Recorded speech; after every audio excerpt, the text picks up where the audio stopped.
আলহামদুলিল্লাহ ওয়া সালামু আলা ইবাদিল্লাযিনা ইসতাফা। আমার প্রিয় আদি ছাত্র ভাইসব, আল জালাল ছাত্র সংসদের যোগ্য অধ্যক্ষ এবং আইন আমার সহকর্মী হযরত মাওলানা এমদাদুর রহমান সাহেব আইকান হুজুর সমাবেশ সকলের কৃতজ্ঞতা আদায় করছি।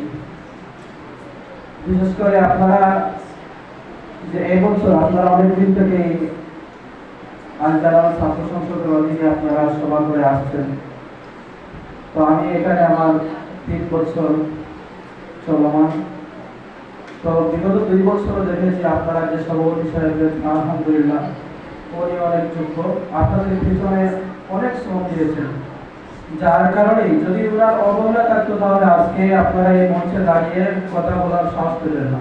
নিশ্চয় যদিও হুজুর আজকে সভাপতি নয়, কিন্তু ওনার অবদান ভোলার মতো না। যদি উনি আপনাদেরকে সময় না দিতেন, উৎসাহ উদ্দীপনা না দিতেন, তাহলে আজকে আপনারা এতটুকু আসতে পারতেন না।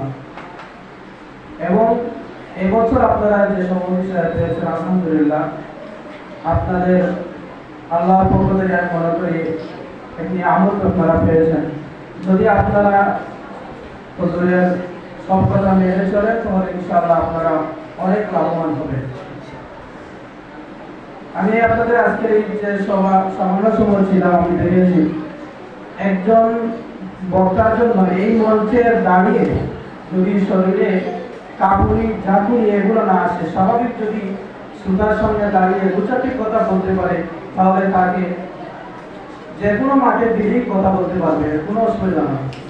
আপনি এখানে দাঁড়ানোর পরে যদি আপনি ভূমিকম্প শুরু হয়ে যায়, কাপুনি ঝাঁকুনি আপনার আসে, তাহলে আপনি কথা বলতে পারবেন না। এই বাকশক্তি আপনাদের আন্দোলন দিয়েছে, আপনারা এটা ধরে রাখবেন।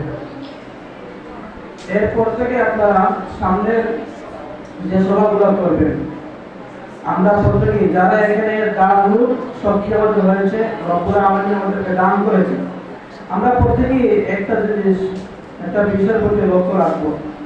আমাদের যে বিষয় আমাদের নাম আসুক, যে বক্তা যারা আছেন বিশেষ করে তাদের উদ্দেশ্য করে বলছি, আপনাদের অঙ্গভঙ্গির প্রতি আপনাদের খেয়াল রাখবেন না। আপনি কি কথা বলছেন, এ সময় আপনার চেহারা অবস্থা কি হবে, আপনার মাথার অবস্থা কি হবে, আপনার বডি ল্যাঙ্গুয়েজ কি হবে, এগুলো আপনারা খুবই খেয়াল রাখবেন। এগুলো যদি আপনি খেয়াল রাখতে পারেন, দেখবেন আপনি শ্রোতাদের কাছে আপনি একজন প্রিয় বক্তা হিসেবে আপনি সুখ্যাতি সুনাম অর্জন করবেন। এজন্য প্রত্যেকেই